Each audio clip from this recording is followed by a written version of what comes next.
आप देख रहे हैं अमेज नाउ। गंगा, यमुना, राप्ती और गोमती के तटवर्ती इलाकों से खबरें आप तक। नमस्कार, सत्य घटना के न्याय के साथ मैं सुगंधा। शुरुआत करते हैं आज की मुख्य घटनाओं से। नाथ पंथ के वैश्विक प्रदेय पर आयोजित राष्ट्रीय संगोष्ठी का उद्घाटन करने सीएम योगी आदित्यनाथ गोरखपुर पहुंचे। सिद्धार्थनगर में एक सामुदायिक स्वास्थ्य केंद्र अधीक्षक के स्थानांतरण से आक्रोशित आशा बहुओं ने अस्पताल गेट पर की तालाबंदी। सीएम योगी ने कहा, गोरखपुर हो सकता है रेडीमेड गारमेंट्स का हब।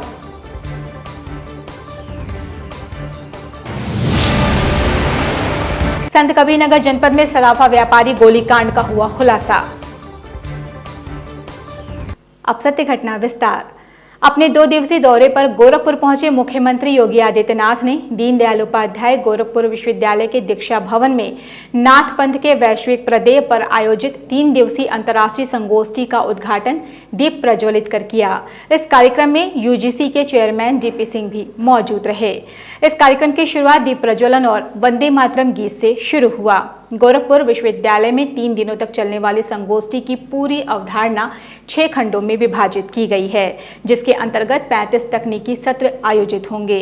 संगोष्ठी को यादगार बनाने के लिए नाथ पंथ पर दुनिया भर में काम करने वाले विद्वानों से संपर्क साधकर उन्हें संगोष्ठी में ऑनलाइन या ऑफलाइन मोड में आमंत्रित किया गया है। 3 दिवसीय संगोष्ठी के लिए अब तक विद्वानों की ओर से 500 शोध पत्र मिले हैं, जबकि संगोष्ठी में देश विदेश से 250 लोग शामिल होने आ रहे हैं। अपने उद्बोधन में सीएम योगी ने कार्यक्रम की महत्ता पर प्रकाश डाला। हमारे शिक्षण संस्थान केवल अक्षर ज्ञान तक सीमित न रहे, बल्कि ज्ञान विज्ञान की औपचारिकताओं से ऊपर उठ करके अपनी परंपरा, अपनी संस्कृति और अपने इतिहास बोध से भी जुड़ सके।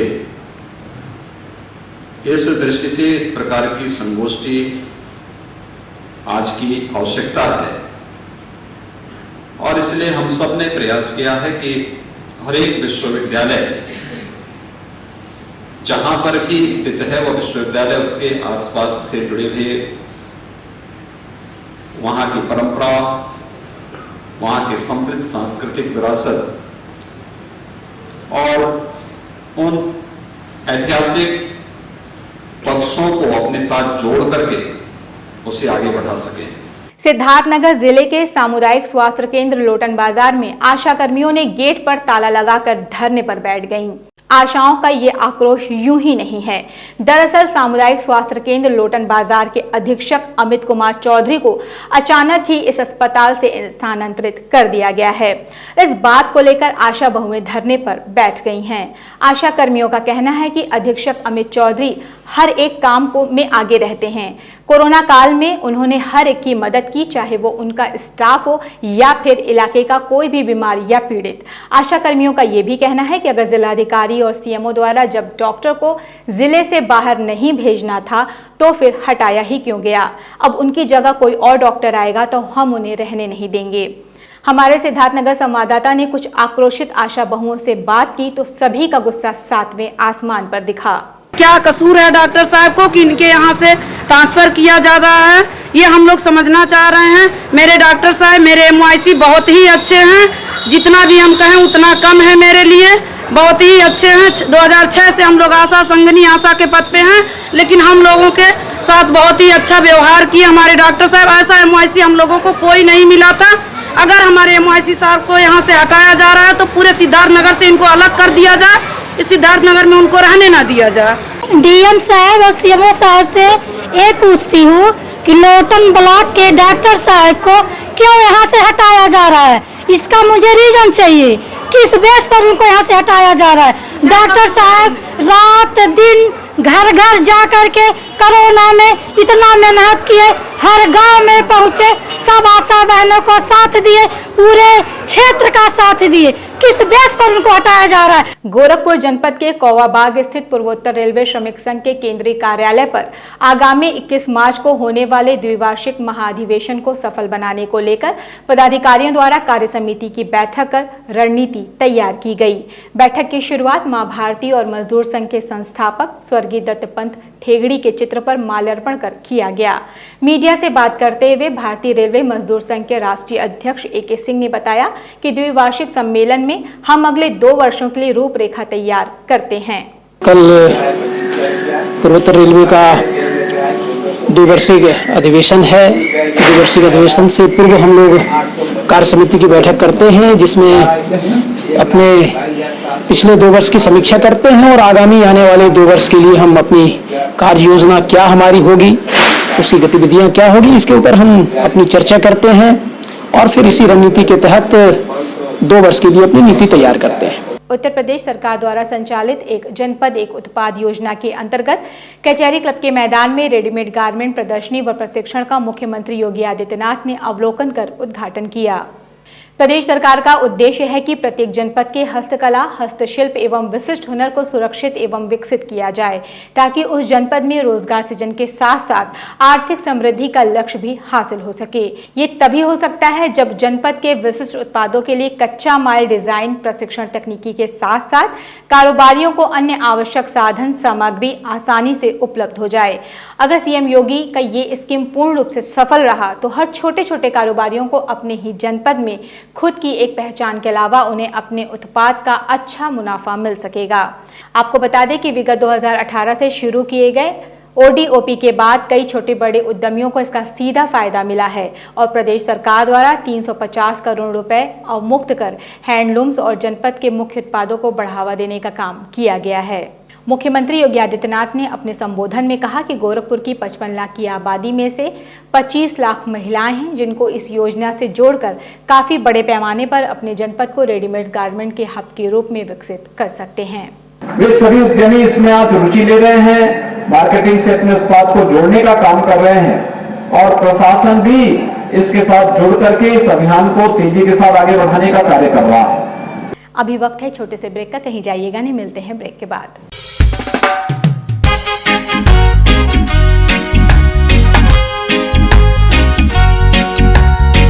शुगर एंड चिली लाया है धमाकेदार हैवी डिस्काउंट ऑफर।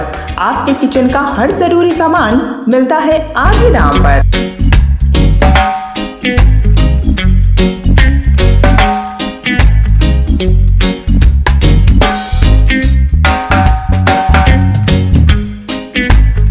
तो शुगर एंड चिली का ऐप प्ले स्टोर से डाउनलोड कीजिए और जल्दी ऑर्डर कीजिए। देर किस बात की।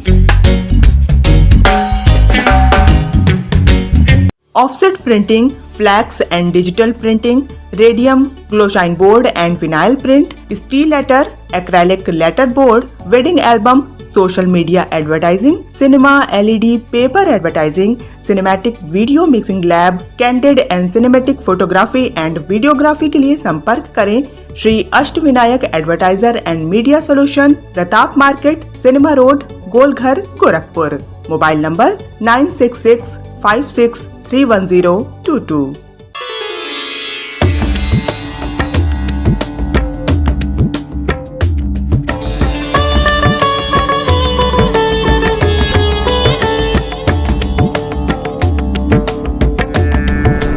हालात ने मजबूर कर दिया सेठ, आज मौका है, हम भी दिखाएंगे हम क्या हैं। हुस्न हाजिर है मोहब्बत की सजा पाने को, कोई पत्थर से, हाँ कोई पत्थर से ना मारे मेरे दीवाने को, कोई पत्थर से ना मारे। ब्रेक के बाद आपका स्वागत है। बढ़ते हैं शेष खबरों की ओर। यूपी के संत कबीरनगर जिले के कमरहिया गांव के निकट 8 मार्च को सराफा व्यापारी के साथ हुए गोलीकांड का पुलिस ने खुलासा करते हुए 4 आरोपियों को हथियार के साथ गिरफ्तार कर लिया है, जिस पर बस्ती परिक्षेत्र के आईजी और जिले के पुलिस अधीक्षक ने स्वाट टीम और बखिरा पुलिस को 50,000 रुपए का इनाम भी दिया है। आपको बता दें कि बखिरा थाना क्षेत्र के कमरहिया गाँव के निकट सरयू नहर के पास अज्ञात हमलावरों ने नसद्दुक हुसैन पुत्र वली मोहम्मद निवासी मलिक जोत को 8 मार्च को अज्ञात हमलावरों ने लूट करने के लिए गोली मारकर घायल कर दिया था, जिसका खुलासा पुलिस के लिए एक चुनौती बनी हुई थी। जनपद पुलिस ने घटना का 12 दिनों में खुलासा करते हुए एक बार फिर पुलिस के रुतबे को बुलंद कर घटना को अंजाम देने वाले सभी आरोपियों को गिरफ्तार कर लिया है।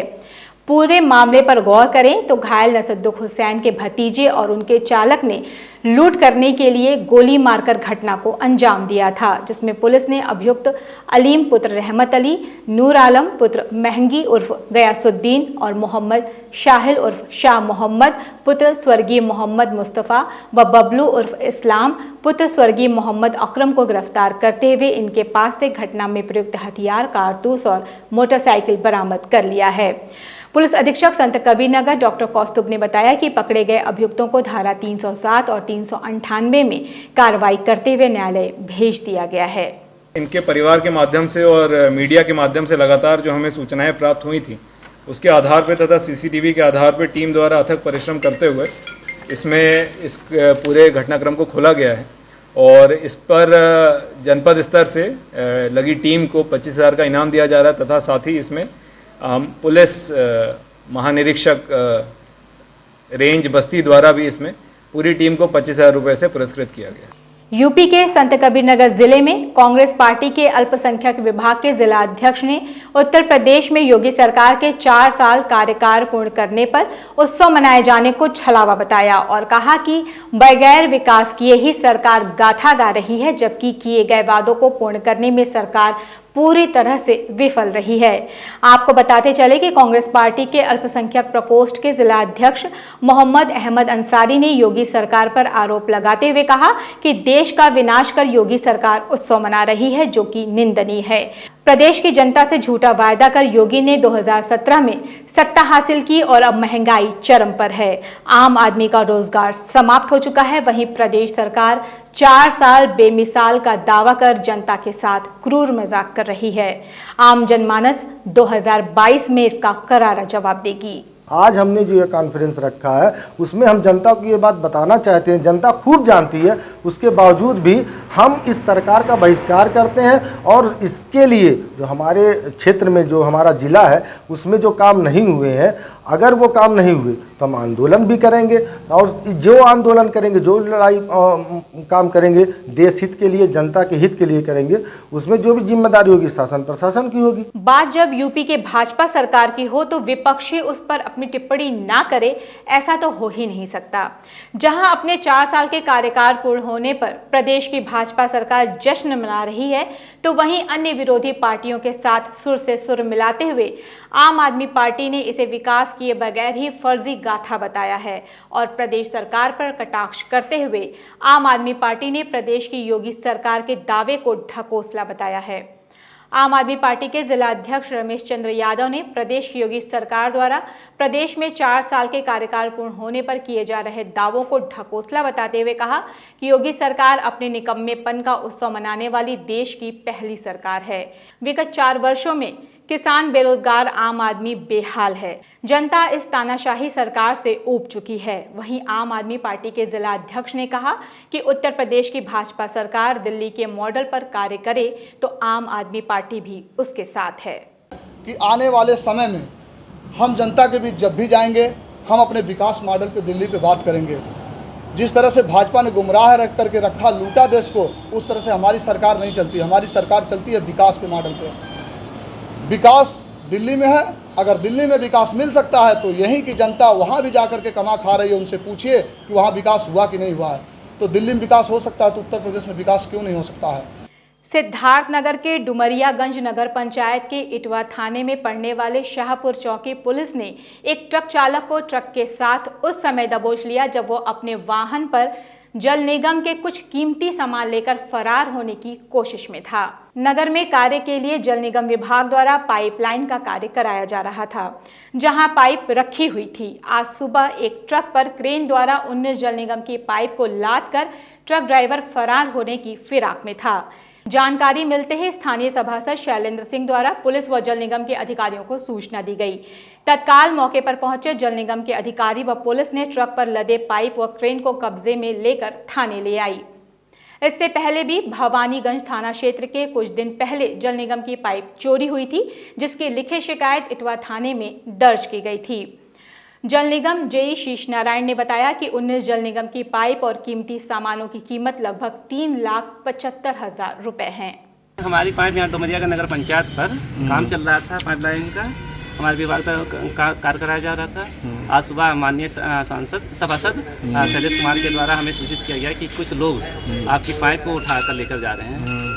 फिर इसके बाद में मौके पर मेरे द्वारा उस जगह पर पहुंचा गया तो मेरे द्वारा पाया गया कि ट्रक पर 19 पाइप लदी हुई थी। ट्रक ड्राइवर से पूछने पर यह पता चला कि इनके द्वारा मौके पर जितनी भी पाइप रखी गई थी उसको उठाने का उनको आदेश मिला हुआ था। आबकारी विभाग की टीम अवैध कच्ची शराब के कारोबारियों पर अभियान चलाकर लगातार उनकी कमर तोड़ रही है। इसके बावजूद कच्ची शराब के कारोबारी इस धंधे को छोड़ने का नाम नहीं ले रहे हैं। पंचायत चुनाव और होली त्योहार के मद्देनजर आबकारी विभाग की टीम ने आज गोरखपुर जनपद के राजघाट थाना क्षेत्र के राप्ती नदी तट स्थित अमृतानी में आबकारी निरीक्षक राकेश कुमार त्रिपाठी और अरविंद कुमार मिश्रा की संयुक्त टीम द्वारा अभियान चलाकर बुलडोजर की सहायता से 20 भट्टियों के साथ हजारों लीटर अवैध कच्ची शराब और लहन को नष्ट किया गया।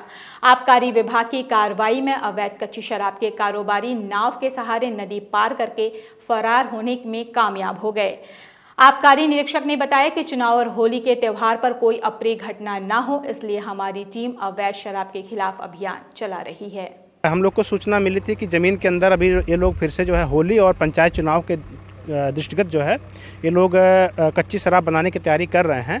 तो हम लोग उसी के क्रम में जो है आज हम लोग यहाँ पे जेसीबी के सहयोग से दबिश की कार्रवाई कर रहे हैं, जिससे इनका ज़मीन के अंदर जो कच्चा रॉ मटेरियल होता है जिससे अवैध कच्ची शराब बनाई जाती है वो नष्ट हो जाए और इनका मनोबल टूटे।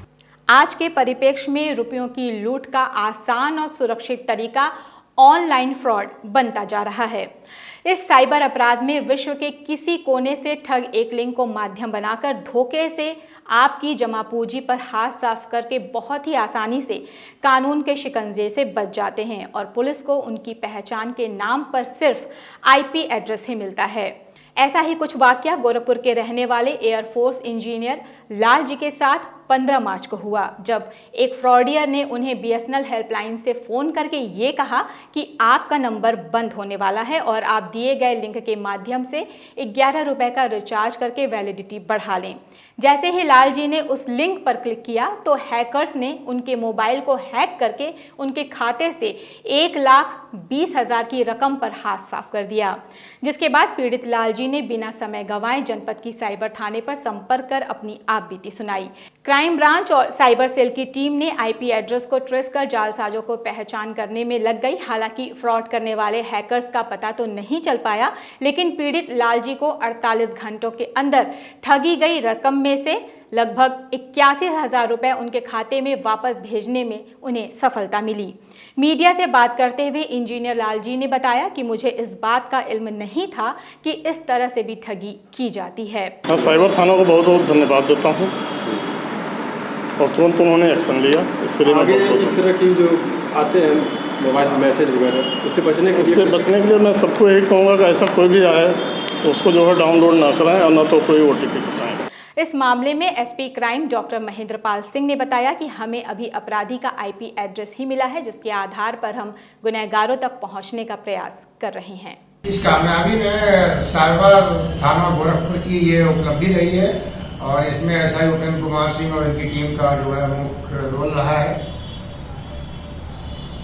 जिसकी जो है इनके द्वारा लालजी द्वारा जो है बहुत ज्यादा सराहना की गई है और इसके अतिरिक्त पूर्व में भी हम लोग पैसे लौटाते रहे हैं, उसमें हमारी साइबर टीम बहुत अच्छा कार्य कर रही है। इसके लिए धन्यवाद के पात्र। निर्बल इंडियन शोषित हमारा आम दल के नेतृत्व में पॉलिटिकल फादर ऑफ फिशर्स की उपाधि मिलने के बाद गोरखपुर पहुंचे पार्टी के राष्ट्रीय अध्यक्ष डॉक्टर संजय निषाद का जनपद के नौसड़ स्थित बगहा बीर बाबा मंदिर पर कार्यकर्ताओं द्वारा माल्यार्पण कर स्वागत किया गया।